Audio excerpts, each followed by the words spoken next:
बिहार के एक छोटे से गांव सूरजपुर में एक बहुत पुराना कुआं था। वह कुआं गांव के शमशान के पास बना हुआ था। गांव के बुजुर्ग हमेशा कहते थे कि उस कुएं के पास सूरज ढलने के बाद कोई नहीं जाता। लोगों का कहना था कि उस कुएं में एक औरत की आत्मा रहती है। कई साल पहले उसी कुएं में एक नई नवेली दुल्हन ने कूदकर जान दे दी थी। कहते हैं कि उसके साथ बहुत बड़ा अन्याय हुआ था। गांव वाले उस कुएं को चुड़ैल वाला कुआं कहते थे। एक दिन शहर से अमन नाम का लड़का अपने दादा के गांव सूरजपुर आया। अमन को भूत प्रेत पर बिल्कुल भी विश्वास नहीं था। एक रात वह अपने दोस्तों राजू, मुकेश और सोनू के साथ बैठा हुआ था। राजू ने कहा, अमन अगर हिम्मत है तो आज रात उस कुएं के पास जाकर दिखा। अमन हंसते हुए बोला, बस इतनी सी बात? मैं अभी जाकर आ सकता हूँ। गांव के सारे लड़के डर गए। मुकेश बोला, पागल मत बन, जो भी वहां गया है उसके साथ कुछ न कुछ हुआ है। लेकिन अमन नहीं माना। डरावनी रात उस रात करीब 12 बजे अमन टॉर्च लेकर शमशान की तरफ निकल गया। रात बहुत शांत थी। सिर्फ झींगुरों की आवाज और दूर दूर से कुत्तों के भौंकने की आवाज आ रही थी। जब अमन शमशान के पास पहुंचा तो अचानक उसे ठंडी हवा का झोंका महसूस हुआ। वहां एक अजीब सी सड़ांध की बदबू आ रही थी। थोड़ी दूर पर वही पुराना कुआं था। कुएं के चारों तरफ टूटे फूटे पत्थर पड़े थे। अमन हंसते हुए बोला, यही है वो चुड़ैल वाला कुआं। पहली अजीब घटना, जैसे ही अमन कुएं के पास पहुंचा उसे अचानक पायल की आवाज सुनाई दी। छन छन छन। अमन रुक गया। उसने चारों तरफ टॉर्च घुमाई, लेकिन वहां कोई नहीं था। अमन खुद से बोला, शायद मेरा वहम है। लेकिन तभी उसे कुएं के अंदर से रोने की आवाज सुनाई दी। एक औरत धीरे धीरे रो रही थी। अमन का दिल तेज धड़कने लगा। कुएं के अंदर क्या था? अमन ने डरते डरते कुएं में टॉर्च डाली। नीचे अंधेरा ही अंधेरा था।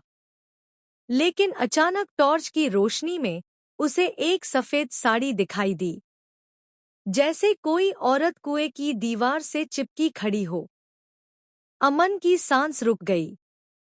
उसने ध्यान से देखा, वो औरत धीरे धीरे अपना सिर ऊपर उठा रही थी। उसका चेहरा पूरा खून से भरा हुआ था। उसकी आंखें बिल्कुल सफेद थीं और वह अमन को ही देख रही थी। वह औरत जोर से हंसने लगी। हाय हाय हाय हाय। अमन डर के मारे पीछे हट गया। लेकिन तभी उस औरत ने कुएं के अंदर से ही कहा, तू भी मुझे देखने आया है। उसकी आवाज बहुत भयानक थी। अमन कांपते हुए बोला, कका कौन हो तुम? औरत बोली, मैं वही हूँ जिसे इस गांव ने मार डाला। वो औरत बताने लगी कि कई साल पहले उसका नाम सीमा था।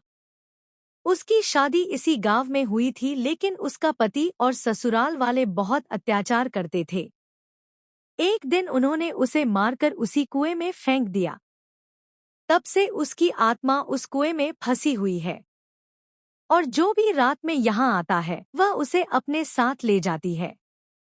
अचानक कुएं के अंदर से लंबे लंबे बाल बाहर निकलने लगे। वो बाल सांप की तरह जमीन पर फैलने लगे। अमन भागने लगा, लेकिन उन बालों ने अमन का पैर पकड़ लिया। अमन जमीन पर गिर गया। वह जोर जोर से चिल्लाने लगा, बचाओ बचाओ, लेकिन वहां उसकी आवाज सुनने वाला कोई नहीं था। अमन ने पीछे मुड़कर देखा। वो औरत अब कुएं के बाहर खड़ी थी। उसके पैर जमीन से ऊपर थे। उसकी आंखें अमन को घूर रही थी। वह धीरे धीरे अमन के पास आई और बोली, अब तू भी यहीं रहेगा। और अचानक अमन गायब हो गया। अगली सुबह गांव वालों को शमशान के पास अमन की टॉर्च मिली, लेकिन अमन कहीं नहीं मिला। उस दिन के बाद लोगों ने उस कुएं के पास एक और आवाज सुननी शुरू कर दी। अब वहां दो लोगों के रोने की आवाज आती है, एक औरत और एक लड़का। और गांव वाले आज भी कहते हैं, शमशान वाले कुएं के पास रात में मत जाना वरना वापस नहीं आओगे। बहुत समय पहले बिहार के एक पुराने इलाके में एक विशाल महल था। लोग उसे कालीगढ़ का महल कहते थे। वह महल बहुत खूबसूरत था, लेकिन उससे जुड़ी एक भयानक कहानी थी। गांव वालों का कहना था, सूरज ढलने के बाद अगर कोई उस महल में गया तो वह कभी वापस नहीं आया। रात में उस महल से घुंघरुओं की आवाज, कभी औरत के रोने की आवाज और कभी दरवाजों के अपने आप खुलने बंद होने की आवाज आती थी। इस वजह से कई सालों से वह महल खाली पड़ा था। एक दिन शहर से चार दोस्त घूमने आए। विक्रम, आदित्य, करण और अमन। उन्हें पुरानी और रहस्यमयी जगह देखने का बहुत शौक था।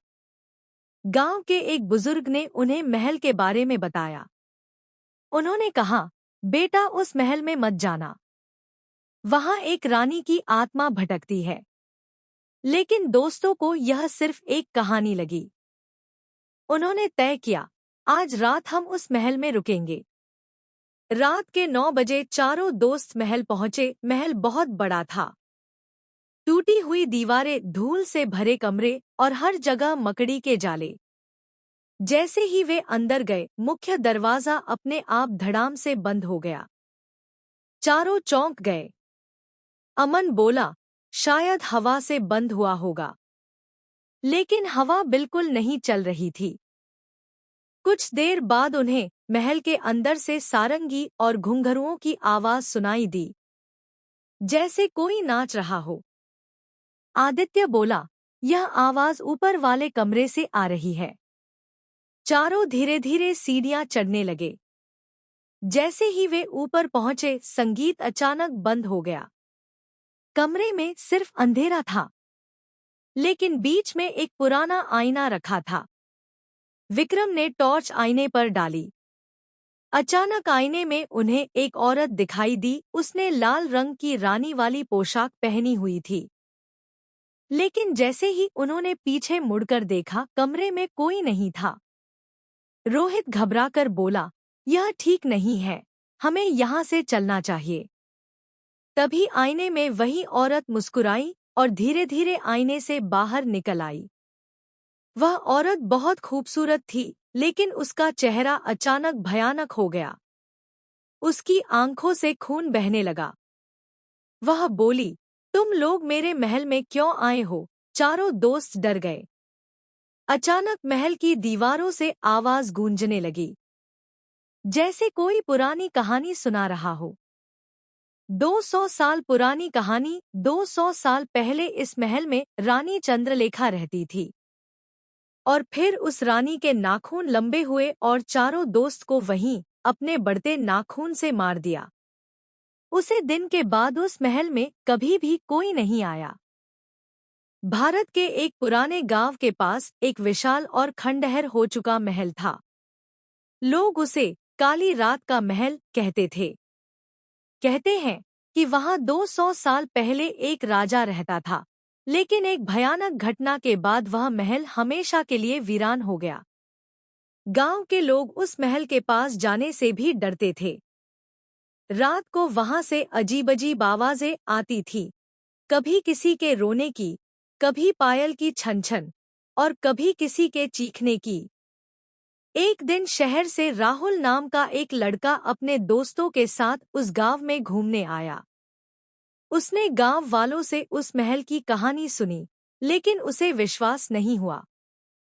राहुल बोला, भूत-वूत कुछ नहीं होता। मैं आज रात उस महल में जाकर देखूंगा। गांव वालों ने बहुत मना किया, लेकिन राहुल नहीं माना। रात के 12 बजे राहुल टॉर्च लेकर महल में पहुंच गया। महल के दरवाजे अपने आप कर कर की आवाज करते हुए खुल गए। अंदर चारों तरफ धूल, जाले और टूटी हुई मूर्तियां थीं। अचानक उसे ऊपर से पायल की आवाज सुनाई दी, छन छन छन राहुल धीरे धीरे सीढ़ियों से ऊपर चढ़ने लगा। जैसे ही वह ऊपर पहुंचा, उसे एक सफेद साड़ी पहने औरत की परछाई दिखाई दी। राहुल डर गया लेकिन हिम्मत करके बोला, कका, कौन हो तुम? औरत धीरे धीरे उसकी तरफ मुड़ी। उसका चेहरा पूरा जला हुआ था और उसकी आंखें लाल चमक रही थी। औरत की आवाज गूंजने लगी, मैं इस महल की रानी हूं, जिसे इसी महल में धोखा देकर जिंदा जला दिया गया था। और अब जो भी यहाँ आता है, वह कभी वापस नहीं जाता। अचानक पूरे महल में दरवाजे अपने आप बंद हो गए। राहुल भागने लगा, लेकिन उसे हर जगह वही औरत दिखाई दे रही थी। अचानक एक तेज चीख गूंजी और फिर सब शांत हो गया। सुबह गांव वाले महल के बाहर पहुंचे। दरवाजे के पास उन्हें राहुल की टॉर्च पड़ी मिली, लेकिन राहुल कहीं नहीं मिला। उस दिन के बाद लोगों ने कसम खा ली, सूरज ढलने के बाद उस महल के पास भी नहीं जाएंगे। लेकिन आज भी कभी-कभी रात के सन्नाटे में उस महल से एक लड़के की आवाज सुनाई देती है, बचाओ, मुझे यहाँ से बचाओ। और फिर कभी भी कोई रात को गांव के महल के पास नहीं जाता था।